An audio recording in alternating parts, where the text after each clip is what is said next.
చెప్పేవా చెవిలోన ఒక మాట, పువ్వులతో తుమ్మెద చెప్పే మాట.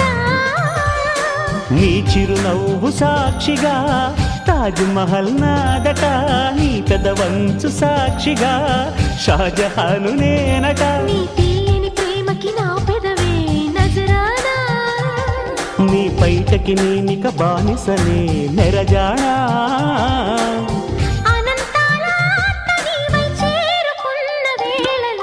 కోకలు కట్టిన కోయిలా కమ్మని కౌగిలియవే.